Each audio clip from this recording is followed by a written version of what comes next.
Finish your follow through higher, finish up over your shoulder. All those phrases mean well, but honestly, they're a complete waste of time. And in this video, I'm going to tell you exactly why and what you should be focusing on instead so that you can improve a lot faster, hit with more power, with less effort and tightness and tension. Hey, my name's Ian. I'm the founder of Essential Tennis, and over the years, I've helped over 1 million tennis players improve through my videos, my podcasts, and my best-selling book on Amazon. So first things first, let's talk about how is the body meant to move? How are we supposed to use it? And how do professional players hit with so much power and yet look so smooth and effortless? Well, in a nutshell, it's because they use the biggest, strongest parts of their bodies to lead their swings, and the smaller, weaker parts of their body follow along behind for the ride, really passive and relaxed. A good friend of mine that I used to coach with used to say, is the dog wagging the tail or is the tail wagging the dog? Meaning, do we have the big, strong parts leading and initiating and providing the engine for the swing? Or is it the other way around and the small little parts are providing the energy into the swing? If you reverse it, then everything gets extremely inefficient, and that's when you start feeling like it's a struggle, you're working hard, and there's a lot of effort, but not a lot of energy out and not a lot of result in terms of the quality of your shot. Now, here's the best part. When you do it in the correct order and the big, strong parts of your body lead, then all kinds of big, important technical elements fall into place automatically. There's 3 big key ones. Technical thing number 1 that falls in place automatically is your contact point. If your body doesn't lead, then it's impossible to make contact out in front. How many times have you been told to make contact out in front? Well, guess what? That's a byproduct of your body leading and your arm following. If your arm initiates and your body is late to the party, you can't possibly make contact out in front. The second big thing that automatically happens when you get the order of your body's use correct is a lag in your swings. You've probably heard lag referred to before, especially related to forehand or like a modern forehand or ATP style forehand, whatever you want to call it. And when your body leads powerfully and your arm is loose and relaxed, a lag will happen automatically without you thinking about it or trying to make it happen. And the third thing that happens automatically is a long, smooth, relaxed follow through. If your body leads first and your arm follows behind, loose and relaxed. All 3 of those things, critical things, if you want to be a good tennis player, will happen without you thinking about it, without you trying to do it, and without you really trying to force it to happen through muscles or effort, if your body leads and your arm follows the way it's supposed to. So that's what's supposed to happen, but what do most tennis players actually do?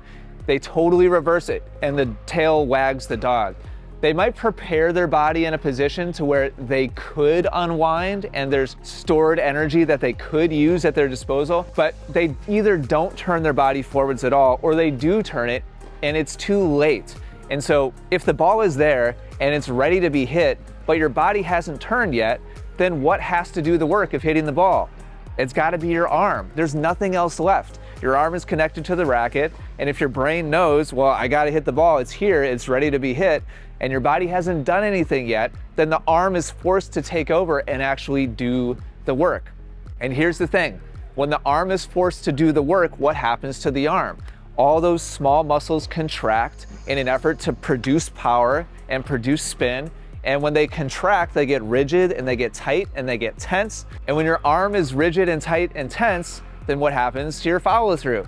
Your follow through ends up getting choked off and it's really short and jerky, which is how most players follow through on strokes that should be long and loose and relaxed. And so tennis coaches see these short, rigid, tight, tense follow throughs and they say, we got to fix that follow through.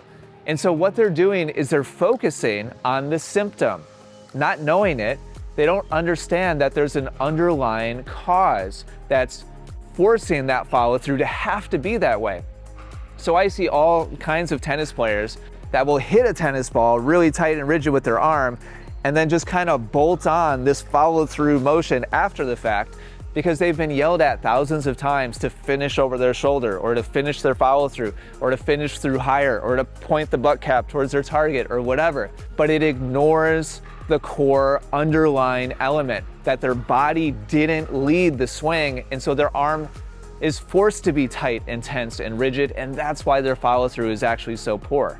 And just to be clear, I'm not trying to throw coaches under the bus here. I know I kind of am, but it's not that they don't mean well, and it's not that they're not trying, and it's just that tennis has been taught a certain way for decades and decades and generations.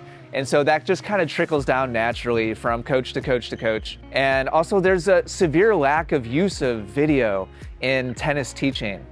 Tell me if you agree with that in the comments down below. And so I think if you don't use video religiously in your coaching, then it's so easy to confuse cause and effect. It's so easy to focus on symptom instead of actually getting to the root problem that's in play. So let's talk about what to do. So how can you fix this? And by the way, if this has been helpful, do me a favor and click the like button. It helps with the YouTube algorithm. Thank you so much for that.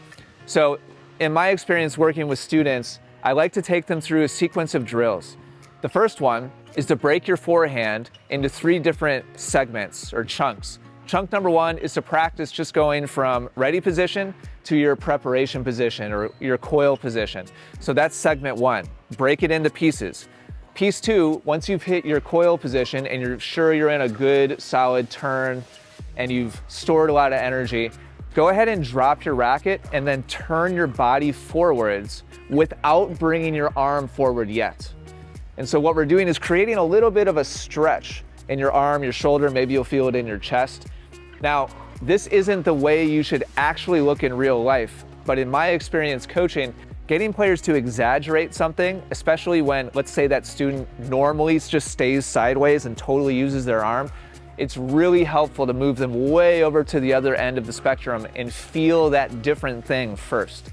So the second phase here is to leave the arm dropped, turn the hips and the shoulders forwards just enough to feel the stretch. You don't have to, don't yank against it, don't do anything super aggressive or fast. Just feel that stretch, sit with it for a second, and then smoothly keep turning your body and bring your arm forwards to contact. So set up or coil is position 1, drop the racket and stretch is position 2, and then contact is position 3. Practice that for 5 minutes, leading with your body, stretching, and then smoothly bringing your racket forward to contact. The second drill you can do is to slowly and continuously move through your entire motion while creating that stretch in your shoulder or your chest. And then the third drill you can do is after you've shadow swung a bunch of times and you get familiar with this new movement, toss a ball to yourself, drop a ball to yourself, and see if you can do it with a ball actually there. I highly, highly recommend you record yourself. Use your phone or use a tablet to see if you actually continue to lead forwards with the body instead of your arms starting to take over. If you've been playing tennis a long time and you don't already do this, then your arm will probably start wanting to take over whether you know it or not. So check yourself on video and make sure you're actually doing it correctly. Eventually this should feel really smooth, efficient, effortless, and you should see a lot of power and spin with very little energy in. Put in the work, and I know you'll see great results.